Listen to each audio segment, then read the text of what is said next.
Welcome to the Provider Mentor podcast. I'm joined today by my co-host, Michael Clark, the LinkedIn guru, the athletic koala himself. And as we chat to Aaron Cotton, the co-founder of the Marco Polo portal, Aaron is leading the movement that's changing how people find the right homes and the right housemates under the NDIS, bringing real choice, better matches, and a more ethical growth for providers. And as always, if you get some value, any value at all out of this podcast, please, I would love for you to comment, like, subscribe. And if you'd like a copy of my Provider Accelerator Masterclass, please leave a message below or reach out over DM and I'm happy to shoot you a copy. Without further ado, let's jump into the pod. Today I'm joined by Aaron Cotton and my co-host, the athlete koala himself, Michael Clark. I wanted to touch a little bit. I want to start a little bit left field. Aaron, I seen that I seen you working your magic at the SIL Summit recently, and I wanted to find out what your feeling was about the SIL Summit and anything that really stood out about that environment. Yeah, look, I'm a big fan of the SIL Summits and the way Tania Gomez, sorry, I'll use her whole name so everyone is fully aware. Though I'm a big fan of the way she does things, right? So I've been a part of many groups, including bigger ones like NDS and these kind of legacy type events. And I just find the way Tania does things in the way that she presents to a very wide audience. You've got providers there that have just started, who are thinking about starting. You've got legacy providers there as well. And the fact that you get actionable advice from the presenters that are there, it's just that big difference, because the other ones that I've attended, it's always so very vague. You know, there's an update and it's all information that you've already heard from either the NDS or the Department of Social Services itself. Whereas we're getting into the nitty gritty, I think, with the SIL Summit and the way that Tania runs it. Yeah, amazing. What about yourself, Michael? What was your experience? I mean, for me, if you look at what happens at the SIL Summit with Tania Gomez, or what happens with Paul Bryan's, whatever he calls it at Easter time, it's the psychology behind why I think it works is because both Tania and Paul are just there to help people, and they're very real about their own stuff ups. And because they're real, it filters down to the next level where the presenters are being real. Because if the presenters acted like they had all their crap together when they don't, it would look weird in contrast to Tania or Paul being real, right? So then you've got 120 people, or at the SIL Summit, 170 people, all choosing to be real, genuinely helping each other. It just works, but it works from the top. So absolutely. Yeah, brilliant. I think I'm gonna steal Paul's takeaway, because we spoke about this recently, and the biggest thing that I had my takeaway, but I thought his was better, because what I noticed was the people that were in the room, maybe we talk about dodgy providers, that sort of thing. Maybe there were providers that didn't have the knowledge yet, or they didn't have that education yet. And what I thought, by bringing everybody, like you said, early adapters and all different levels into that room, is that we all have to rise to that same level now, that we know what's expected. This is an event that you can obviously go to throughout all different states, but I think it only raises the bar for everybody, and knows that if you're not at that certain level, that you're probably missing out, or you're going to fall behind. Yeah, and there's also a lack of arrogance too. People want to help each other at stuff like that. So talking about lack of arrogance, Marco Polo. There's my dog going silly in the background. Thanks, dog. Marco Polo is awesome. It's crazy. Tell us what does Marco Polo do? So it's I guess a newer take on the way that we've done things for a while in the housing space, around the fact that we have higher level housing generally. We work within the SDA/SIL kind of space, although we're kind of expanding into other spaces now based on our users. They just seem to keep jumping on, even if they don't have SIL funding. But it's really about, how do we get people with a disability to have the exact same rights as people that are, I guess, non-disabled is a language we can use today. But how do they have the exact same rights to choose who they live with, where they're living, and who supports them? And it's something that's been just sorely missing for such a long time, especially in the NDIS space, because we see these platforms that have kind of cropped up over the years that really focus on the house. And while the house is super important, it needs to be accessible, for people with SDA and all that sort of stuff. But a large percentage of the population with disability, it's either intellectual disability, could be psychosocial. The house doesn't matter as much. It's really about the relationships inside that home. And I think with the current technology evolvements that we've had, we've just never had anything that supports the relationship. It's all just been about the house. And so what Marco Polo does is enables participants to exercise those rights, to choose who they live with, without having to focus on the house or appease a provider at the same time. Okay, so let me just check I understand this correctly. Is if Greg and I were participants and we were 18 years old, you'd be like, hey, Greg and Michael, you guys should share a house together because you both love doing this and you both love doing that. And what? You guys are awesome. Would you like to hang out together? See if you get on well. And if so, you guys can move in and might even invite John over because he loves what you love. Is that it, or am I missing it? No, that's pretty well close, but it's not about me at all. That's kind of the whole point, is that whether I think you guys get along or whether I don't think you get along, it's not up to me. It's up to you guys. It's enabling you the opportunity to see each other and go, actually, I think that guy's pretty cool. I might reach out to him and see if he's interested in sharing. Just the same way we would have done things if you've been to uni or you left school. You generally share with some friends when you first move out of home, become independent. So it's not about me dictating it to you. It's about you guys finding out for yourself. So how does that work? Because I mean, like, okay, so you got Greg and Michael who would get on really well. How does the platform actually enable us to see that each other are pretty aligned with how we do life? Yeah, so the best way that we can kind of explain Marco Polo in a nutshell is flatmates.com meets eHarmony or Tinder. So it's dating for a housemate. It's about creating a profile about yourself, your likes, your dislikes, and then there's obviously all of those other intricacies that come with disability in terms of funding and NDIS and all that sort of stuff. It's just harder under that umbrella. But what we're trying to do is get all of that really difficult information out of the way so that you guys can focus purely on the relationship and how that works. So create a profile, look at other profiles and go, actually, I think this guy's pretty cool. Start chatting. We 100% recommend that people, if you've started chatting and you're getting along, that you go off platform and meet people in real life. Because at the end of the day, everyone's a little bit different than what they represent themselves online, right? But it's a really good starting point for people to get to know each other and go, yep, I think I'm going to meet up with this person. I think there could be something here. It's the same as dating, exact same as dating. Whereas currently, we kind of see this mentality with providers of like, oh, I've got a vacancy. Oh, you might fit my vacancy. It's the same as going into a dating environment and going, oh, I really like you. Do you want to get married tomorrow? And you're like, hang on a second. There are a few more phases that we need to go through before we go and get married. This is, that initial phase takes the pressure off. Okay. It's good marriage advice. It's funny because, I mean, it's just logic, isn't it?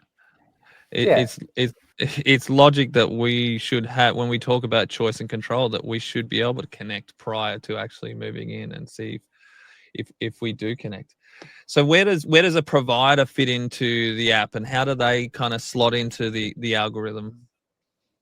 And, so is there also a specific requirements to actually being able to be accepted into your platform? Yeah, so I might start with the last question first around requirements and things as well. So one of the key differences with Marco Polo is that you go through a vetting process. We don't just take you at face value. We're not here to just take anyone's cash for signing up. You have to go through our questionnaire, and we are in the back end approving each provider. To give you an idea, we base it primarily on transparency. So you fill out a questionnaire, registered or unregistered, although SIL providers are all going to have to be very registered very, very soon. We go through the questionnaire, ask you questions that have been created by our co-design groups with participants, as well as some questions that come from the registration process itself. So once we look at all of those questions and go, yep, you're someone that we can approve on the platform, then you go through and then you're able to purchase a subscription for Marco Polo. To give you an idea, we've had 211 providers apply. We have 65 that are approved.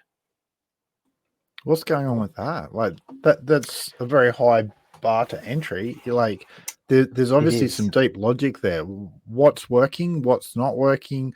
What are you looking for in the right sort of providers for your platform? And what gives you a great big red flag? It's primarily the transparency. So just providers filling out the information that we ask. So we ask some pointed questions around trial periods, around participants choosing who they work with, what the minimum requirement of workers are within the home. It's all pretty logical stuff, but it's amazing the number of providers that are not willing to be transparent with that information. And when we look at Marco Polo as a whole, you've got someone that is putting up their dating profile. They're talking about themselves, their likes, their dislikes, their interests. It's a very personal thing. And they're being very transparent with providers and other people on the platform.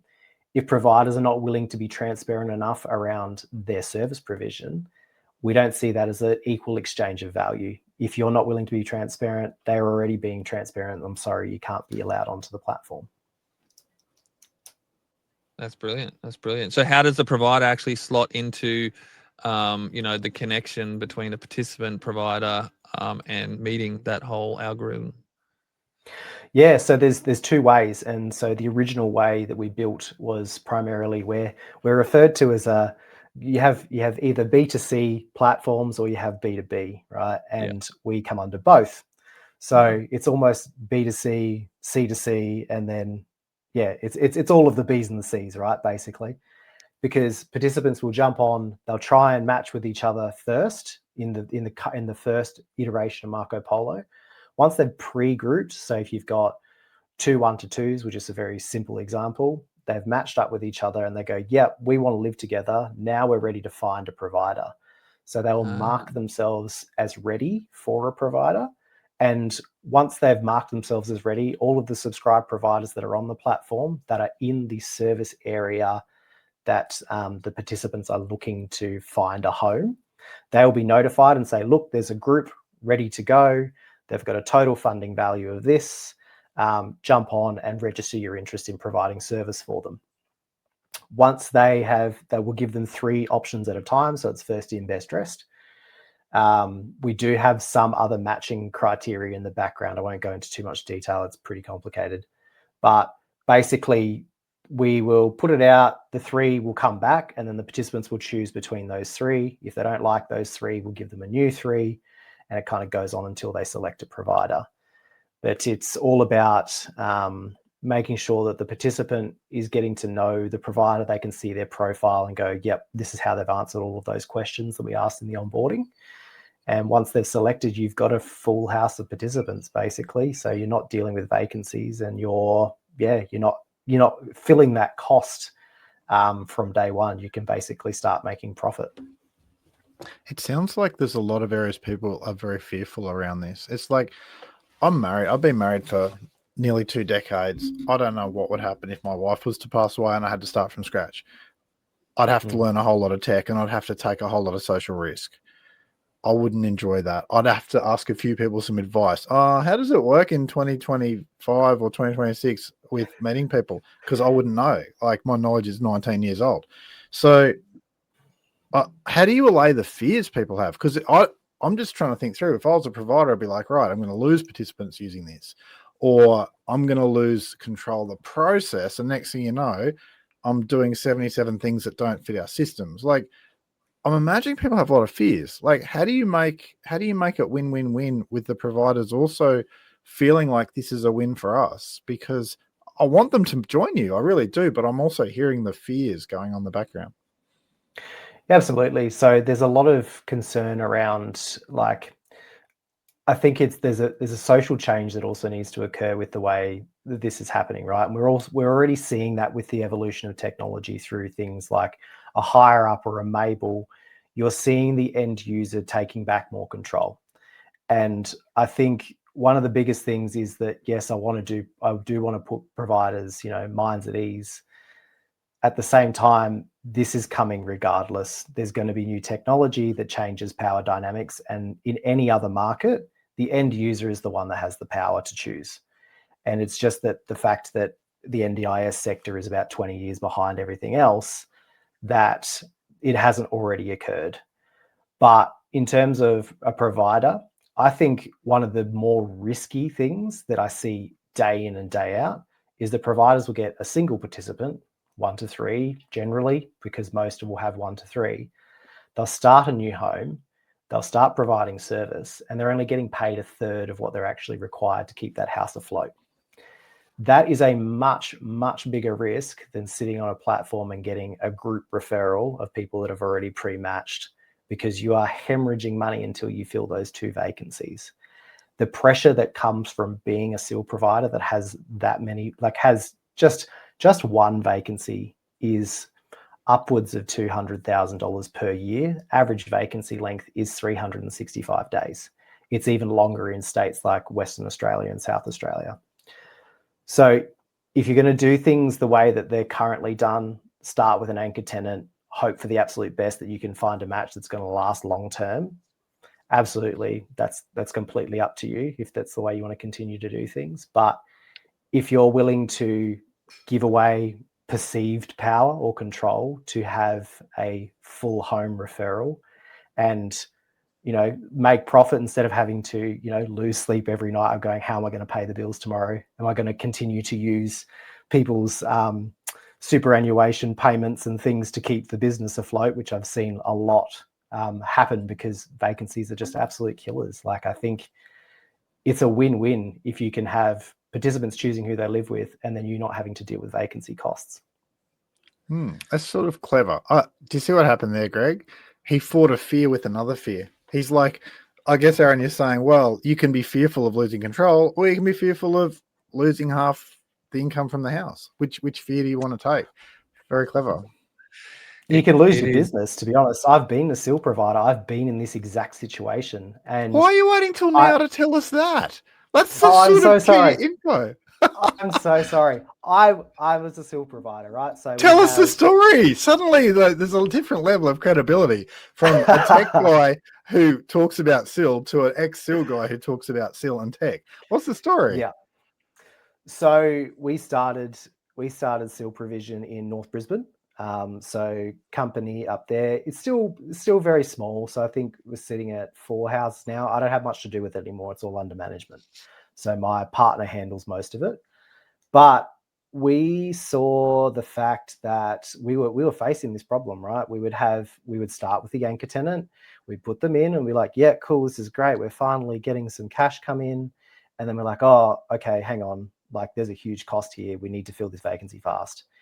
And yeah, you get someone in and you're like, oh yeah, look, they look great on paper. Let's get them in quickly because we're, losing $5,000 or $3,500 per week, basically in lost revenue. And then get them in and they're like, oh, it's going really well. But we always get to about 6 weeks. 6 weeks is where everyone goes, I'm going to show you my true personality now. And we'll have participants clashing and not getting along. And they always revert back to the fact that they're going, I didn't choose them to move in here. You did. And we're like, oh, okay. That's an interesting point.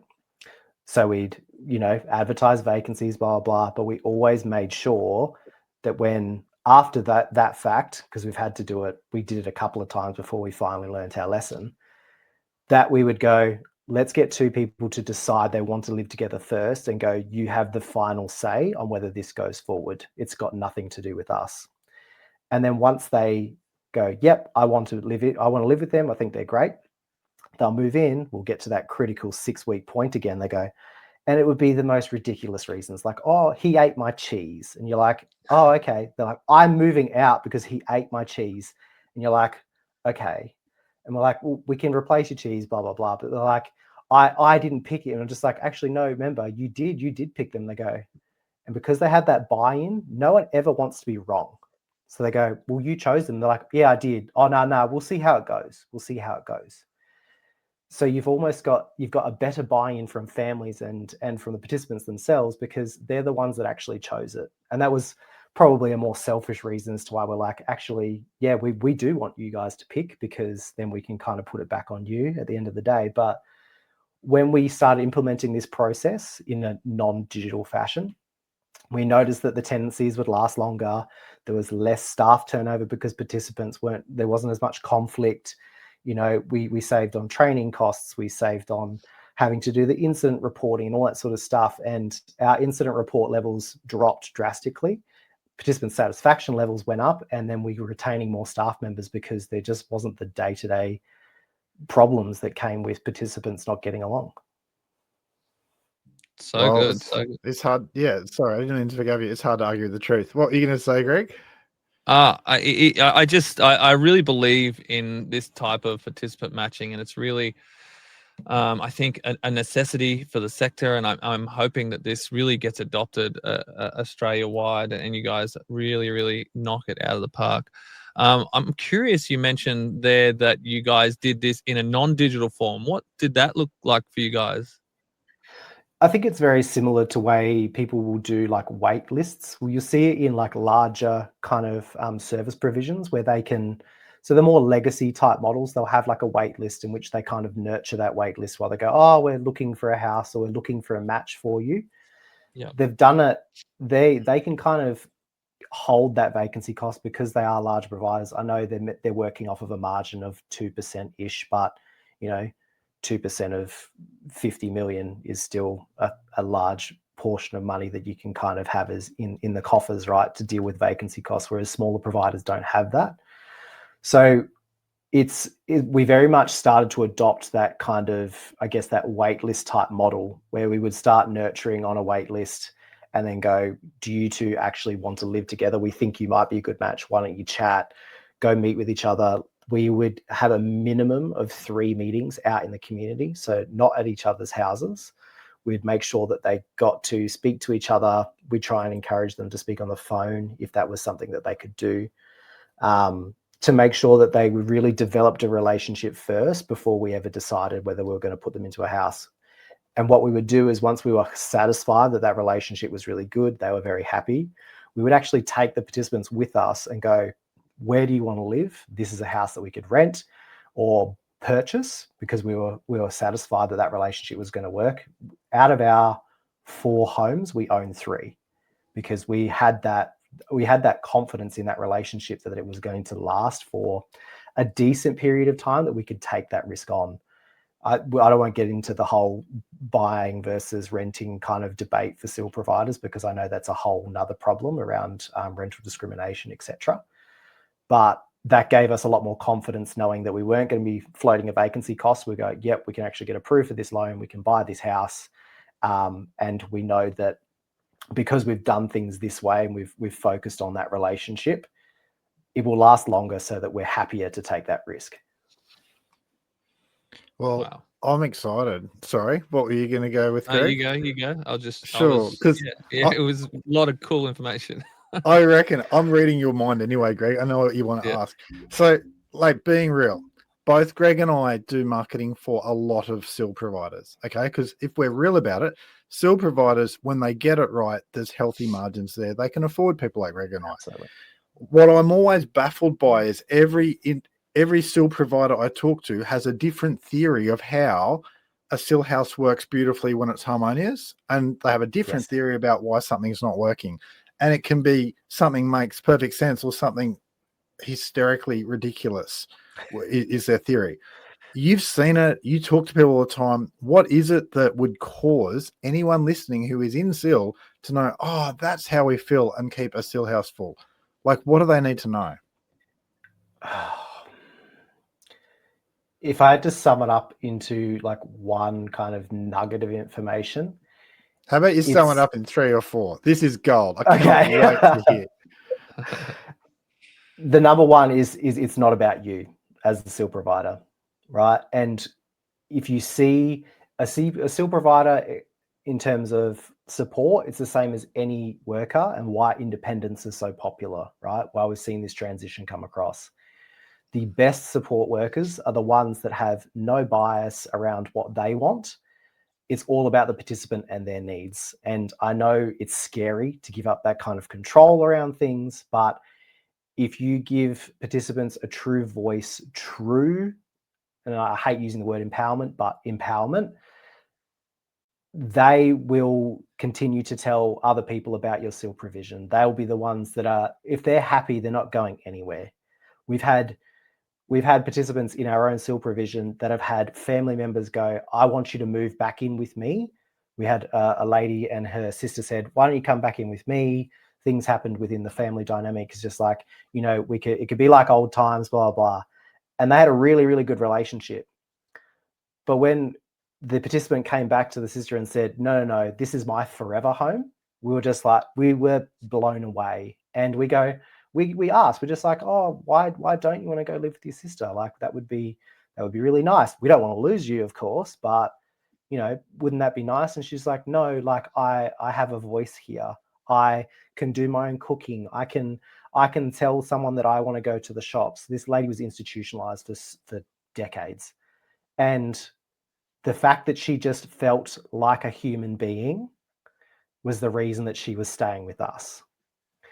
So if that one piece it's all about the participant. It sounds super, super cliche, but you don't really understand your biases until you spend enough time with participants and enough time asking questions about independence and having a voice and just being a human being. So many of these people have lived with so much trauma around not being considered a lesser person, being considered a second-class citizen. So if you can get comfortable enough with giving away a little bit of control, you will have a far better service provision because of it.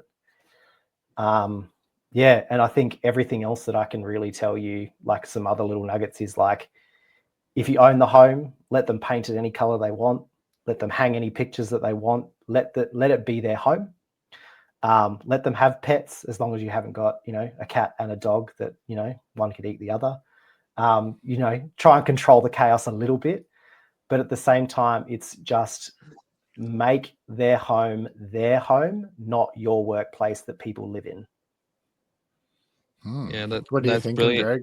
And to your point, Michael, as marketers, as people who, obviously we have to try and figure out, who we're trying to attract and those type of people. I think it's really, really cool that you actually start with the people first before the house.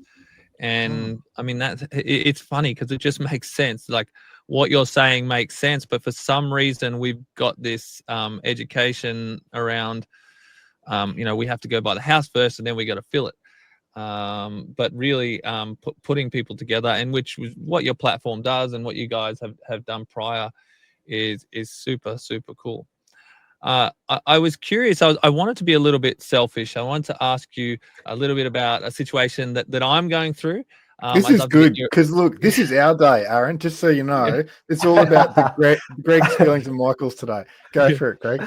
Well, we've had a slight conversation about this at the Provider Collective, and as someone who's going through their own neurodivergent journey myself, I've always felt like it's something that I've had to kind of push down a little bit and try not to let people see, because of whether it be bullying coming up and just people saying don't use it as an excuse and all that. Not that I ever use an excuse, but it's something that I basically just hold inside and I don't let people know. And now I'm kind of going through that journey of, okay, I'm going to kind of start to see how I can use my neurodivergency as a strength and go down that route. How has your journey been as someone who identifies as neurodivergent, as an entrepreneur? And do you have any strategies or anything of becoming a better entrepreneur for our listeners or for me? Yeah, great question. And honestly, I shared a similar kind of scenario, but I had no idea it was neurodivergence. I never had the childhood, like, classical symptoms, right? Because I did well at school. It was only when I, fully investigated everything, that I actually had any inclination that my way of thinking was different to the majority, I guess you could say. Mm. In terms of entrepreneurship, the best thing I can say for that, and what helps me the most, is that almost everything that's been a technological advancement or something that's worth having has been created by a neurodivergent entrepreneur. And as much as you love him or hate him, you know, Elon Musk, obviously very neurodivergent, has achieved incredible things because he doesn't subscribe to the same social norms as people that are neurotypical, right? He's neurodivergent. You've got people like Bill Gates. You've got people like there's a whole heap of them. If you look at anything that has changed the way the human species has done things, it's generally come from someone that's neurodivergent or just thinks differently. So I find great comfort in that people are starting to understand now that neurodivergence it's kind of where it's at, right? It's a bit of a superpower. It has its shortcomings, right? Like ask me to like read a service agreement, right? My wife does all that stuff for me. I hate it. Cannot do it at all. If there are 10 things on fire that like it looks like the whole house is going to burn down, I'm in my element, right? Love it, right? If there is no time to overthink about things, I can get things done very, very quickly. I can solve these massive crises in very short periods of time. And I think with neurodivergence, you see things other people generally don't. You find patterns in things, even if they don't generally, sometimes they don't actually exist. But the thing is because your brain is always looking for patterns, sometimes you do come across a nugget and go, oh, that actually is a pattern. Let me validate this. So you'll find that neurodivergents don't have a problem with starting a business or becoming entrepreneurial. It's the focus to continue on what you started, right? So I've started heaps and heaps of businesses, right? And it was only till I met my partner, who's almost the exact opposite of me. She has that operational, that continual kind of that mindset, but she will never start anything because it's too risky, right? So that's why we kind of work really, really well together. Is I'm the starter, and I go, yeah, I can see this grand macro plan. I can see all these things lining up, and she's like, okay, you've convinced me. Now, how do we do it? And I'm like, this is how we start, and I'll get to about 60% of the way there, and she's the one that has to kind of tidy up all the loose ends. So yeah, I honestly think if you're an entrepreneur and you aren't slightly on some sort of spectrum, sorry, you're actually a little bit of a disadvantage. But I think one of the biggest things is that, yeah, with neurodivergence, you are kind of, you've got this inbuilt shame from childhood. You're a little bit different. You're usually subject to some kind of bullying because you just thought differently, right? You just didn't subscribe to all these social norms and you're generally a bit slower on them. But that does go away. And I think the bullying makes you a little bit more resilient, makes you think about the way other people operate. You notice different cues, all that sort of stuff that if you are neurotypical and you just take for granted as a social norm, you don't actually see the intricacies or the problems people face. You just kind of pass over them. Whereas as a neurodivergent, you have to study each one of these things and you understand what actually motivates people and what problems they may be what problems may need to be solved for them. I have a very different mindset than I used to around neurodivergence. I'm glad that I am. What are you thinking, Greg? Yeah, no, I mean that was really helpful. How about you, Michael? What's your perspective? I'm not sure if you're neurodivergent or not, but what's your perspective of? Well, I'm not sure either. Like half Australia, but I guess for me, I just hear what you're saying. I can hear the synergy between you and your wife, and I think, like, say with you, Greg, with your wife, like she runs a dance school, you look after the marketing, or say when my wife and I, we used to run a business together, and I'd be like, here's how we're going to grow. And she'd be like, here's how we're going to get people paid. You know, like everyone's that sort of complementary skill set's just magic because every business, you've got to have someone who dreams big and someone who does the day-to-day stuff that makes the dreamer get bored, so it sounds like you've got that, and it sounds like you've got that too, Greg. So I don't know, I just think this is great. We should always have more podcasts where we just go completely off the script and just I'll tell you what's the question we should ask you? Like what's something that if we were to ask you would just be a question that helps people so much? Yeah, no, it was amazing. I can see him thinking, Aaron. I can see him thinking, Greg.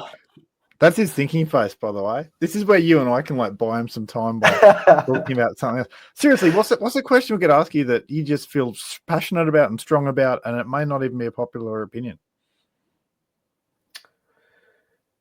Look, I think the world would be far better off if people understood what ego actually was. Greg, what question can you ask him that ties that in? Go for it. Gee, on the spot. Yeah, I don't know. I don't think I've ever really been someone who has had a lot of ego. And yeah, I'm always someone. I think everything that you spoke about before, it really I identified with, and it's something that I actually keep inside my head and I never get to verbalize.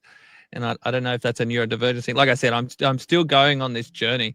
And just to be able to hear someone else say it, I think was really, really helpful for me, man. So yeah, I appreciate that. And Greg, you don't have ego, you share everything. Like heck. Anyway, that's so true. It's like, Aaron, you're so, here's a question. How do you put your ego aside? Okay. Or what tips would you have for being real with people? Because I noticed on LinkedIn, the people I connect with are the people say, Greg and I, we could talk all day if we didn't have work to do. They're not about themselves. They're about people and they're about enjoying life. What can we learn from you here? Look, it's the best way for, I guess, because people will stick to ego as, I see ego and a sense of a self, a bravado, right? Or an overconfidence that's not real is actually compensating for a lack of self-confidence. So you see ego comes across, right, because it's a defense mechanism, right? Because you see ego is there to protect you from harm, right? And we don't, we're not living in caves anymore. So we're not, dealing with physical harms generally, right? We're dealing from the psychological harm that could come from an email, right? And ego is there to protect you, to go, oh, I'm not wrong. I need to be self-preserving here. And when you realize that ego is actually not a part of you, but is actually, I guess, the best way for me to describe it is programming, right? It comes from your personal experiences as you grew up, right? So Greg, correct me if I'm wrong, but something that a lot of neurodivergents face, right, is being labeled as stupid, right? Or being unintelligent, right? Because you don't keep focus. And then you hear this idea that it's just oh, you don't know what you're doing, you're stupid, blah, blah, blah, blah, right? These are all these voices that come from other people. Your ego will then protect you, right, as you grow older, because you've taken on that programming as you get older and older, and you'll go out to do something new, right? And you're oh, I think this is a great idea. And then that self-doubt that comes in, it actually comes from ego around going, oh no, but you might not be smart enough to do that, right? It's not you. It's not your personal being that's telling you to do that. That is your ego protecting you to say that, oh, when you were younger, you were told that you were stupid because you did this. If you can sit there, recognize the ego as an external force, I guess we're getting a bit metaphysical now. You're far better off. It's not silly to make mistakes. You learn so much more from listening than you do from talking. And this is why I find podcasts actually quite hard, right? Because I'm speaking a lot of the time. My default setting, right, is to sit and listen. And yeah, and it's really hard for me to go, this is my thought patterns, and it's only something that I had that ego around podcasts, right? It's no one's actually going to listen to what you want to say. You're a pharmacist that's coming to the disability sector a couple of years ago. they're people that have been in this industry for 20 odd years. It's like as if you've got anything to offer them, right?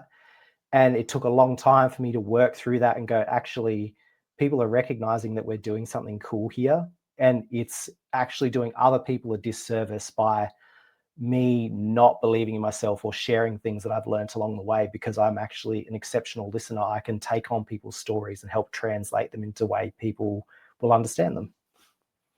Well, what's funny is now that you're verbalizing it, I've always internalized that. And obviously, I think James Loveday was telling me how people that are neurodivergent, ADHD, that sort of thing, they internalize a lot, and there's a lot of self-talk, and there's a lot of strong self-talk. It might be on one topic, and then it changes to another topic and another topic. So I think for many years, I was very much like that.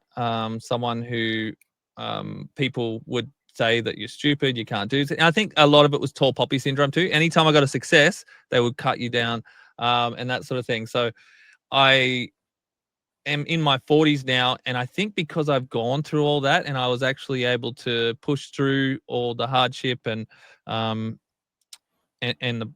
just people saying that you can't do anything. Anytime somebody tells me I can't do something, I immediately go the other way now. I'm like, that stuff drives me like nothing else. If you tell me I can't do something, it drives me. And that's actually my driving force now. I'm exactly the same. As soon as someone says you can't, I'm just like, okay, watch me. Like, yeah, I'm ready to prove you wrong. Maybe that is a neurodivergent thing. I don't know. I wasn't aware of that, but as soon as someone says you can't, it's just like, yes, I can. All right, let me prove you wrong. It's that defiance thing that comes, I think, with neurodivergence as well. Yeah. I like it. Craig, you cannot buy me a drink next time we go and hang out. And it must not be Coca-Cola with lots of ice. Just saying. I love this. It's funny because I used to think that, I couldn't do anything. My narrative used to be that I can't do that. I'm too stupid, like you were saying. And that's just something that's clicking me now. I honestly, legitimately feel like I can do anything. When somebody gives, it's going to be terrifying. I'm just going to jump in head first. And that's what I do now. Like even public speaking, all that sort of stuff. I just jump in head first and just see what happens, because I don't know, something switched. Well, you wrote a chapter of a book for Tania Gomez. Like, hello, if that doesn't put you in the top 10, what does? Like, serious. That was not easy, by the way. Oh man. You actually mentioned earlier that you're a pharmacist. What made you jump from that to the sector? Yeah, so I got into pharmacy because I was an entrepreneur at heart, right? And I saw pharmacy as a great way to get into business. The pharmacy industry, just as a bit of context, you can only open a pharmacy if you're a pharmacist. So every pharmacy has a pharmacist's name that's registered to it as the owner. And you are limited to 6, I think, is the rules. You're only allowed to have 6 pharmacies under your registration. And I'm like, wow, this is such a protected industry. I can be a pharmacist. I can start this business. I like helping people. I'm interested in health. Let's get into pharmacy. And I did that. I loved it because I learned a lot of my, I guess, business acumen through pharmacy. I was a multi-store manager in a regional area, so I was managing 5 stores. Loved it because I just loved the systems and, finding patterns and how can I find efficiencies and all that sort of stuff. And the stores that I was looking after started doing really, really well. And then I got to a point where I was looking at ownership, and then I, basically had a bit of crisis of identity, I guess. And I'm like, do I actually really want to do this? It seems like I'm just buying myself a job. What is it? Do I actually love pharmacy, or is there something deeper here? And kind of sat on it for a little while. And I probably one of the biggest turning points for me I read a book, and it sounds cliche as hell, but I read 4 Hour Work Week by Tim Ferriss. Oh yeah, beautiful. Yeah, I read that. Yeah, and it's like this concept of escaping 9 to 5 and doing all that sort of stuff, and the fact that business doesn't have to be that difficult, because pharmacy is brutal. Just as an offshoot here, guys, like I was processing, so scripts, right? So if you put a script in, how long does it usually take you to get a script back? So you go, yeah, I've got a medicine, I'm going to go put it in. How long do you usually think that would take to get done? 10 minutes? 10 minutes or 10 so? minutes. Usually you Yeah. wait 5, 10? Yeah. So that's usually for a couple of reasons, right? So script itself sometimes takes a little while to do, and then usually there's a huge wait list, right? So I would get a script done in about 15 to 20 seconds. And I was doing about 600 a day. And that's checking that everything is correct, that I'm doing the right thing, not making mistakes, because you're not allowed to make a mistake as a pharmacist. Because, yeah, you can be sued as soon as any mistake is made. And we'll talk about that transition to the disability space after. But it was grueling work. And yeah, it doesn't take that long to actually process the script. It's literally just people will take a while to check, make sure it's all correct, blah, blah, blah.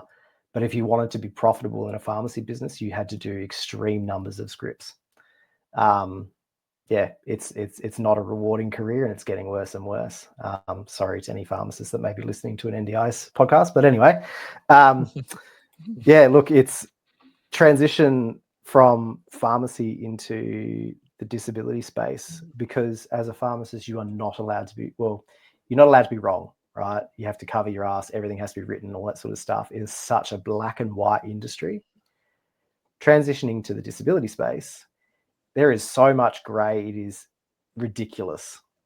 And that was probably one of the hardest transitions I had from pharmacy to being a SIL provider, because there was so much gray. Our body that pays us and regulates everything, incredibly vague, super gray, really struggled to come into the disability space, because I'm like, how can the NDIS just make a mistake? And they're like, oh yeah, oh well. And you're like, what do you mean? What do you mean, oh well? Like, how are you not held accountable for this stuff? And like, yeah, regulators, like commission and stuff, oh yeah, made a mistake, no big deal. It's like, what do you mean no big deal? You're dealing with people's lives here. Like, and yeah, it was, we won't keep going on to it. I'll be on here on this tangent for ages. I can't believe the level of gray that we deal with in the disability space. I think this is just better than awesome. Did you know in pharmacy they read the reports that they're sent? Just saying. Yeah, we read things. We make sure things are correct. If it says, Mr. Aaron Cotton is not the same person as Mrs. Penny Carter, when you're delivering a plan, you can't just give those two medications. You can't just change them over willy-nilly. And they don't steal each other's customers either. If there's two pharmacies next door, they don't walk in and like drag them out to the other one and then call it choice and control. But that's the story for another day. Right. Aaron, we've all got to go to our next meetings. You are the most fun bloke I've interviewed that I can remember off the top of my head. Don't tell Stu Paul that. He'd be at number 2. But we got to get you back for another session. Like, can you come back and join us sometime? Yeah, absolutely. Yeah. That'd Beautiful. be great. Awesome. But before we head out, you mentioned in our pre-interviews, you spoke about the 50, and the new thing that's coming to Marco Polo. Do you want to tell us a little bit about that and how people can actually get in contact and actually apply for a position at Marco Polo? Give us the 1-minute version, because we have to know this. Yeah. All right, 1 minute. So new feature is it's vacancy filling from a person perspective. So we did the pre-grouping, that's working well, but we understand that providers aren't ready to make that full leap yet. So we've made you a little stepping stone to get there, but we're focusing on people still. The founding 50 is 50 providers. We've already got quite a few members already, but we're looking for 50 high quality providers that like working in black and white, not in gray, and are willing to help us grow and evolve Marco Polo so that we can get it to where we want it to be. We're about, 30% of the way there and always going to have something to do. But we need more feedback from providers. We've got participants and we've got their vision behind what we are, but we need the provider side of things too. So we're looking for 50 providers we can keep testing things with, keep changing, keep trying, so that we can build something that is a true win-win for everyone in the sector. Perfect. And to reach out, honestly, just LinkedIn. That's probably the only place that you can actually contact me on. I don't answer my phone. Sorry, everyone. Neurodivergent trait there. But send me an email or contact with me, reach out to me on LinkedIn, and we can organize, anything that you're willing to have a look at for Marco Polo. Or even just send Greg a message on LinkedIn or myself. We'll make it happen. Love your work. Well, I look forward to next time we catch up. Greg, thanks so much for making this happen. No, you guys are absolute legends. Thank you so much. Aaron Cotton from Marco Polo and Michael Clark from Athletic Koala. Really appreciate you guys, and I'll see you when I'm looking at you. Love your work. Bye. Thanks, Greg. Thanks, Michael. All right. My backup did work that time. Thank God. You, I got to run, guys. Aaron, okay. You are the man. You got to preach more of that. And Greg, you got to do more of the personal heart stuff. That's 10 times more important than anything else we could talk about. Love you, guys. Got to run. Thanks, you guys rock. All right, bye. See you, bud. Thanks, guys. Bye. See ya. Now, what brings me joy is knowing I might have provided some value for you today and giving you the tools to actually take away and impact change in somebody else's life. Now, I believe that small moments can affect change for someone forever. And maybe for you, change is here today in this video right here, right now. And I'm genuinely so grateful that you made it this far into the content. If you would subscribe, like, or comment, that'd be really helpful for me and my channel. And I give all of this sort of stuff away for free because I understand that you're as passionate about creating impact in other people's lives as I am. And I don't think this sort of stuff should be a secret. So would you like my help? My personal mentorship navigating the disability sector as an entrepreneur and a provider. I've been privileged enough to help hundreds of providers start their NGOs business, attract their ideal participants, grow, and do it all in the right way. So leave a message below, find me on Facebook, check out the links in the description, and if you would like a mentor or you would simply like some more information, please reach out to me. My name is Greg Chadwick, and together, let's keep showing up, let's keep growing, and let's keep building better supports.